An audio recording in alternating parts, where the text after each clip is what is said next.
Hello नमस्कार दोस्तों, कैसे हैं आप। उम्मीद करता हूँ ठीक होंगे। Tricky I am with NL study में आपका स्वागत है दोस्तों। हाँ दोस्तों, हमने अनुपात समानुपात के बारे में कल के वीडियो में पिछले वीडियो में हमने सजातीय राशियों के मध्य संबंध अर्थात अनुपात के बारे में पढ़ा था। समानुपात, व्युत्क्रमानुपात, वर्गानुपात, घनानुपात, घनमूलानुपात, वित्तानुपात, इन सब के बारे में जानकारी अर्जित कर ली थी मुख्य। और आज हम इनसे संबंधित कुछ इम्पोर्टेंट क्वेश्चन हल करने की कोशिश करेंगे। और ये क्वेश्चन में दो भागों में डिवाइड करके, वैसे मुख्य रूप से अनुपात समानुपात से संबंधित 4 प्रकार के क्वेश्चन आते हैं। एक तो सीधे अनुपात से संबंधित सरल अनुपात, दूसरे समानुपात से संबंधित प्रश्न, और तीसरे होते हैं जो कि बहुत ही इंपॉर्टेंट माने जाते हैं, वित्तानुपात से संबंधित प्रश्न।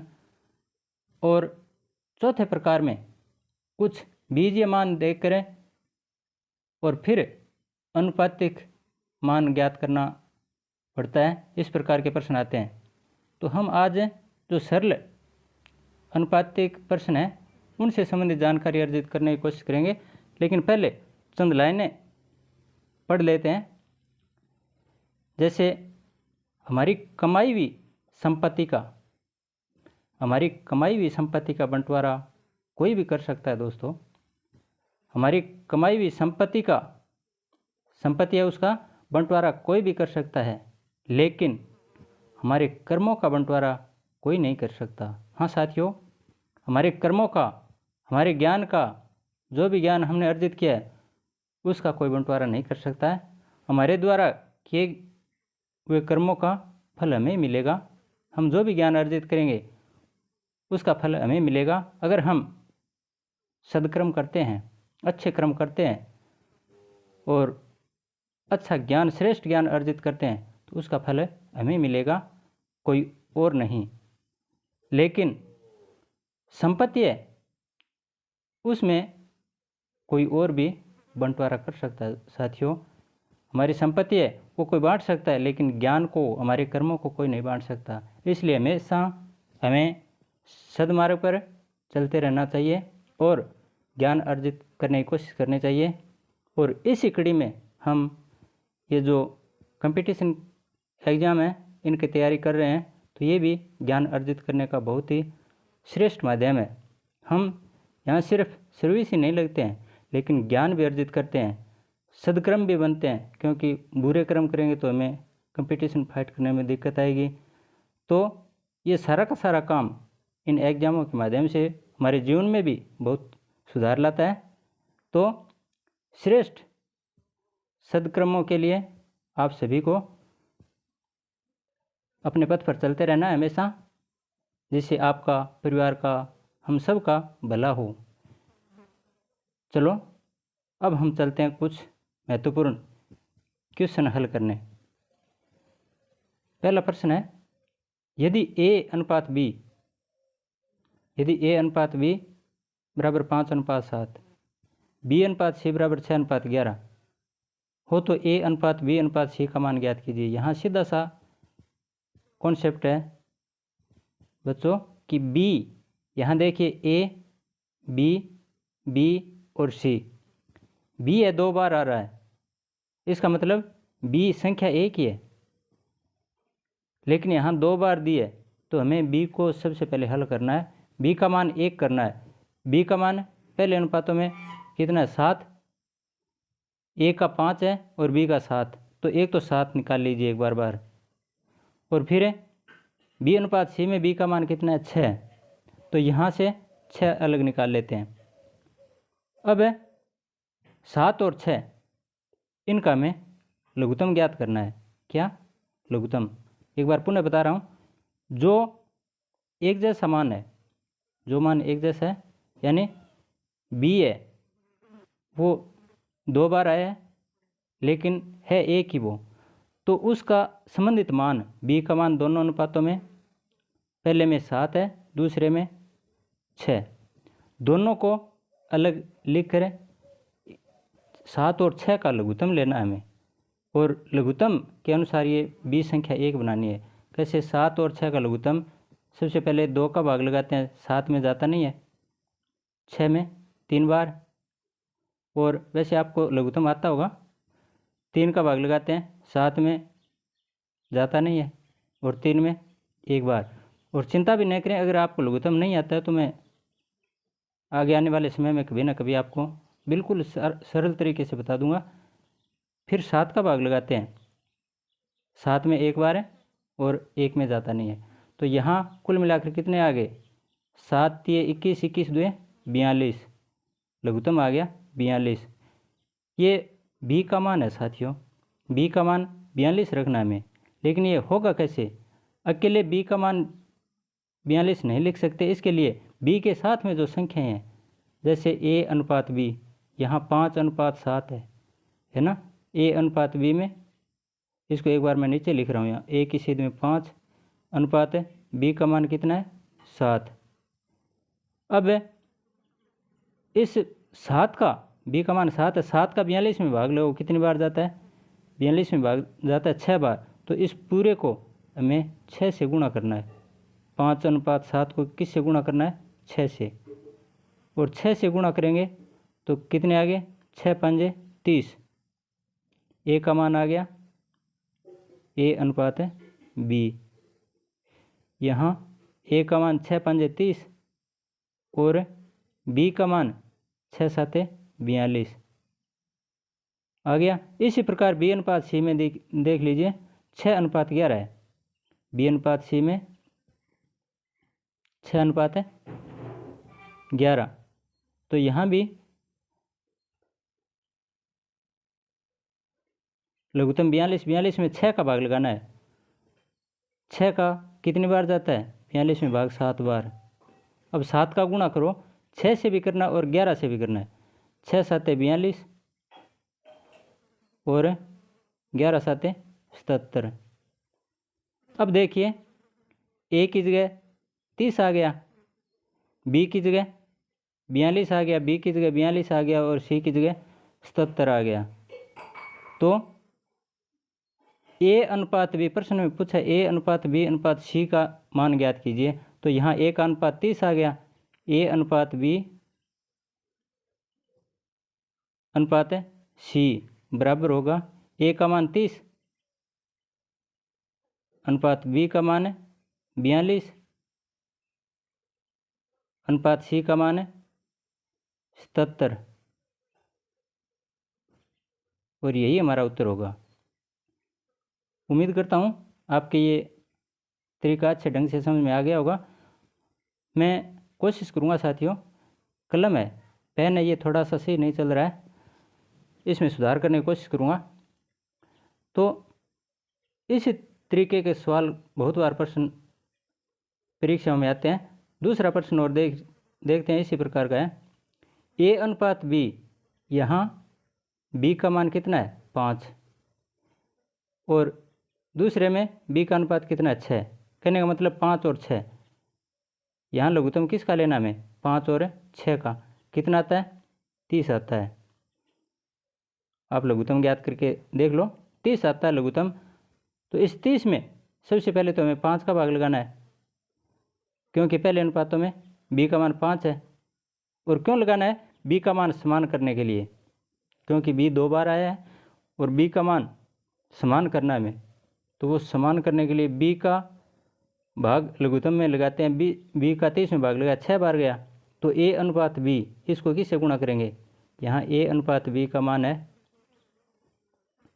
4:5, कितना है 4:5, तो गुणा किससे करना पड़ेगा हमें, 5 का भाग लगाया 6 बार गया, तो यहाँ 6 से गुणा।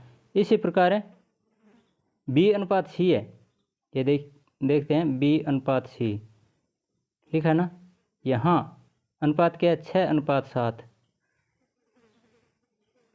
तो इसमें गुणा किससे करना पड़ेगा, बी का मान 6 का भाग लगाते हैं, 30 में कितनी बार गया 5 बार, तो यहाँ 5 से गुणा करना पड़ेगा। अब देखिए गुणा करने पर पहले इस ब्रैकेट को हल करते हैं, 6 चौके 24 अनुपात 6 पंजे 30। इसी प्रकार अगला कोष्ठक है, उसे हल करने के लिए 5 का गुणा 6 से 5 6 30 अनुपात 5 7 35। अब देखिए b की जगह 30 30 यानी समान आ गया। b का मान अब एक जैसा है दोनों में 30 और 30। इसका मतलब अब हमारा सवाल पूरा हो गया। जहाँ a की जगह 24 आया है, b की जगह 30 आया और c की जगह 35। लेकिन प्रश्न में a अनुपात b अनुपात c नहीं पूछा है। प्रश्न में क्या पूछा है कि a अनुपात c का मान ज्ञात कीजिए। तो a अनुपात c क्या होगा, आप अच्छे ढंग से लिख सकते हैं। a अनुपात c बराबर a का मान है 24 और c का मान कितना है 35। उम्मीद करता हूँ आपके ये दोनों प्रश्न अच्छी तरीके से समझ में आ गए। अब हम अगला प्रश्न हल करते हैं। इसी प्रकार का है,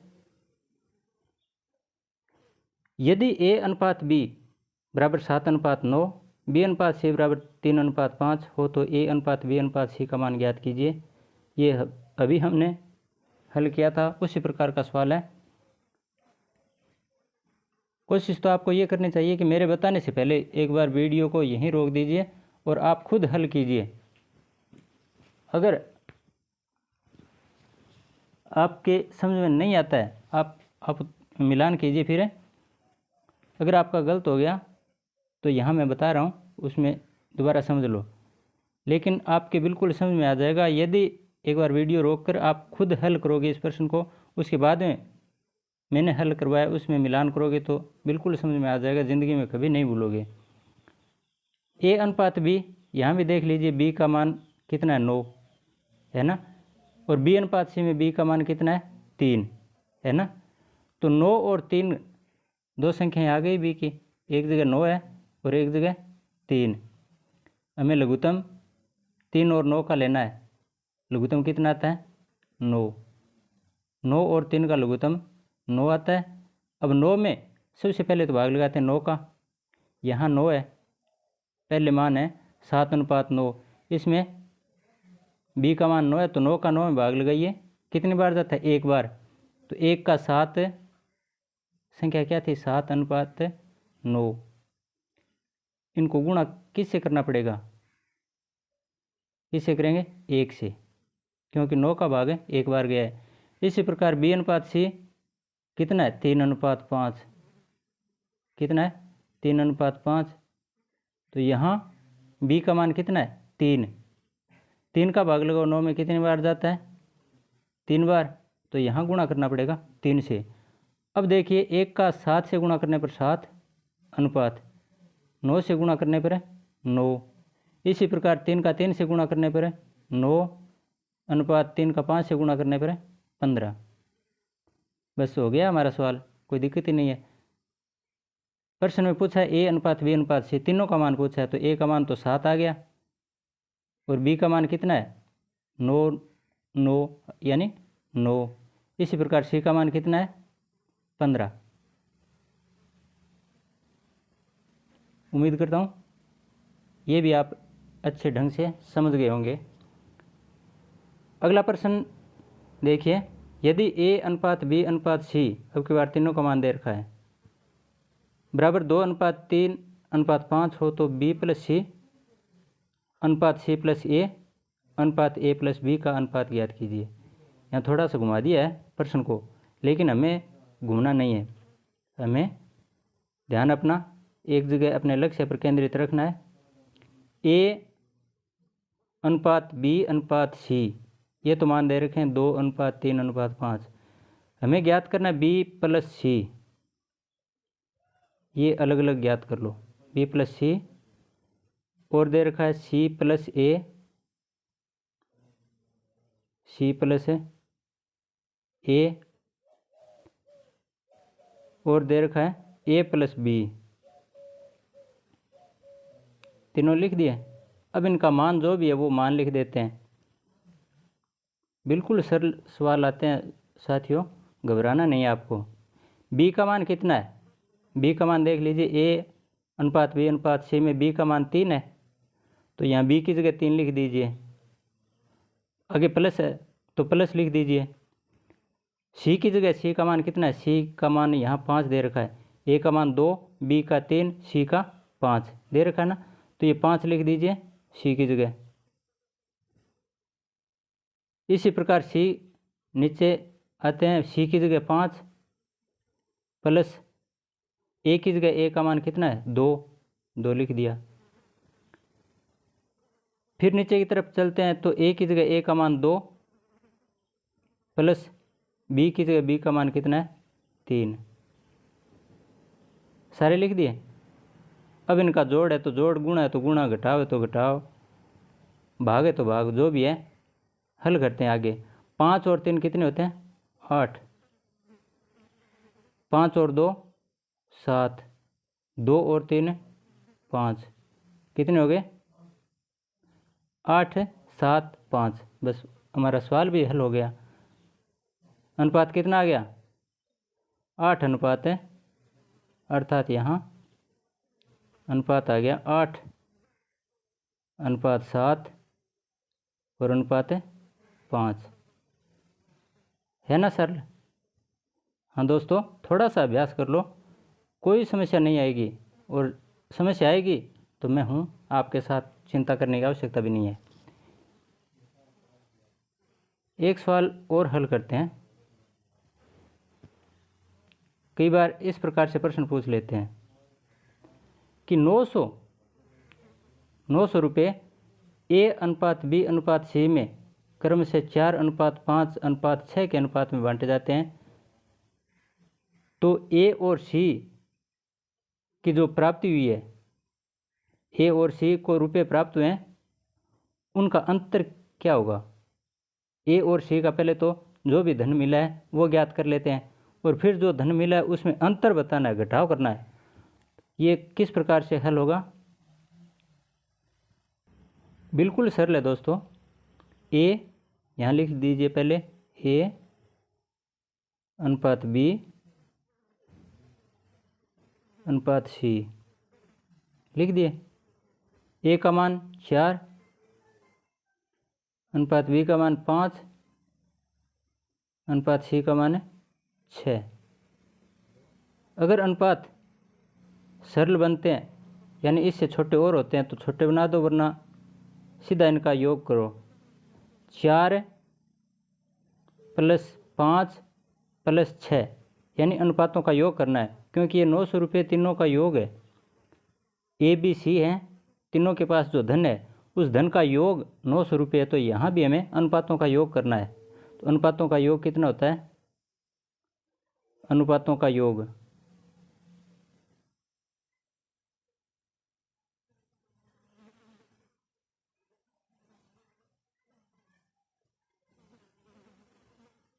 बराबर है, मैं ये पेन दूसरा चेंज करूँगा दोस्तों, एक बार थोड़ी सी इसमें समस्या आ रही है।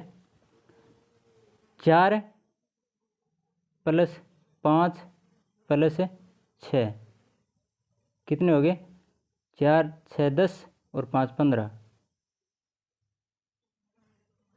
अनुपातों का योग 15 आ गया। तो अब हमें जो भी मान ज्ञात करना है सबसे पहले वही लिख देते हैं, जैसे ए की राशि या ए का हिस्सा,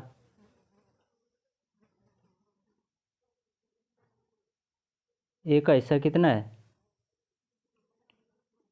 ये ज्ञात करने के लिए ए का जो अनुपात है वो सबसे पहले ऊपर लिखो। ए का अनुपात कितना 4 बट्टे, यहाँ कुल तीनों का योग लिख रखा है ना 900 रुपये, तीनों का धन है उसका योग है 900, तो यहाँ भी अनुपातों का योग 15 है, ये नीचे लिखेंगे बटे 15 गुणा योग कितना है तीनों के धन का 900 रुपये। और जब इनको हल करेंगे तो 15 छिके 15 से ये कटते हैं, 6 बार भाग जाता है, 15 छिके 90 और 6 चौके 24, 240 रुपये आ गए। कितने 240 रुपये। ये तो ए का हिस्सा है। इसी प्रकार है बी का हिस्सा ज्ञात करेंगे, तो बी का हिस्सा ज्ञात करने के लिए हम बी का मान, बी का नहीं है सॉरी सी का पूछा है इसने, ए और सी की प्राप्ति में अंतर पूछा है, तो सी का मान ज्ञात करने के लिए सी सी का अनुपात कितना है 6, ऊपर लिख दो। और कुल अनुपात कितना है 15।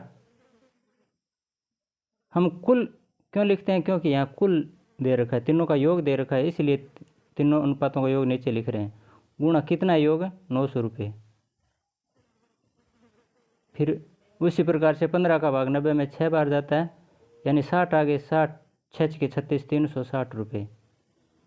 ये आ गया किसका मान, सी का। अब प्रश्न में पूछा है ए और सी की प्राप्ति का अंतर पूछा है, यानी ज़्यादा में से कम को घटाना है, अंतर बताओ। तो सी के 360 रुपये और ए के 240, ज़्यादा कौन सा है, ध्यान से देखिए, ज़्यादा कौन सा है, सी है ना। सी के कितने 360 रुपये और ए के कितने 240 रुपये। दोनों का अंतर कितना आ गया 120 रुपये। ये दोनों का अंतर आ गया, यही उत्तर होगा। 360 माइनस 240 बराबर 120 रुपये। इतने आते ना।